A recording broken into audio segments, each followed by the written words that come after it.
À l'époque, Carl vit seul dans un petit appartement et tout se passe pour le mieux jusqu'à ce qu'il notifie des trucs qui disparaissent ou qui changent de place. Il ouvre le placard de sa cuisine et les gâteaux ne sont pas au même endroit que la veille. Il rentre du travail en fin de journée, il se rend dans son salon et les coussins sont désordonnés. Carl, lui, s'allumait la puce à l'oreille et il se met à se méfier de son propre appartement. Tout cela nous amène à cette fameuse nuit où Carl se réveille à 1 h du matin en sueur. Il est convaincu qu'il sort d'un cauchemar même s'il s'en souvient pas et il décide d'aller prendre une douche parce que là il a vraiment trop sué. Il se rend alors dans sa salle de bain et il pose son téléphone sur le lavabo et se met une petite musique cool pour profiter de ce moment sous la douche et laisser cet affreux cauchemar loin derrière lui. Après plusieurs minutes passées sous la douche, Carl entend la porte de la salle de bain bouger. Comme il vit seul, il la ferme jamais et encore moins à clé et surtout il a pas d'animaux. Entre Carl et l'entrée de sa salle de bain se trouve un rideau de douche. Et là Carl va faire un truc très malin pour être sûr de pas se faire des idées. Il va regarder tout en étant hors du champ de vision de cette possible personne qui vient d'entrer dans sa salle de bain, le reflet de son téléphone qui, souvenez-vous, se trouve sur son lavabo. Et dans le reflet de son téléphone, il voit bel et bien quelqu'un qui est debout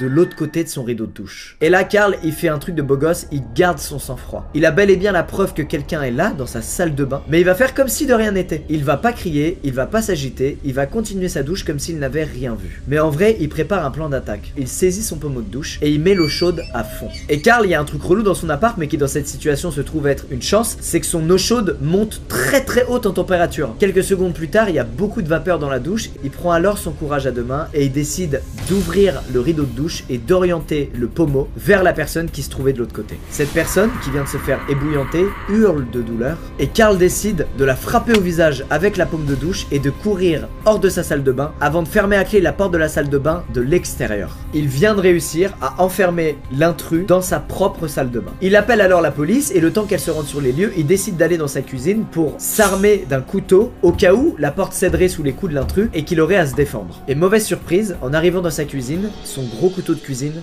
n'est plus à son emplacement. Et Carl comprend immédiatement qu'il est très probablement en ce moment même dans la salle de bain entre les mains de l'intrus. La police arrive alors sur les lieux et arrête cette femme qui était toujours enfermée dans la salle de bain. Et il se trouve que c'était l'ancienne locataire de l'appartement. En fait, elle s'était faite virer de l'appartement après ne pas avoir payé le loyer pendant plusieurs mois. Sauf qu'elle avait fait un double des clés et qu'elle avait donc toujours depuis plusieurs mois accès à l'appartement de Carl. Et elle s'y rendait régulièrement sur les heures de travail de Carl pour manger, se doucher, etc. Et ce qui a fait vraiment bader Carl, c'est que la police a bel et bien retrouvé son gros couteau de cuisine dans la salle de bain et que les choses auraient donc pu vraiment mal tourner.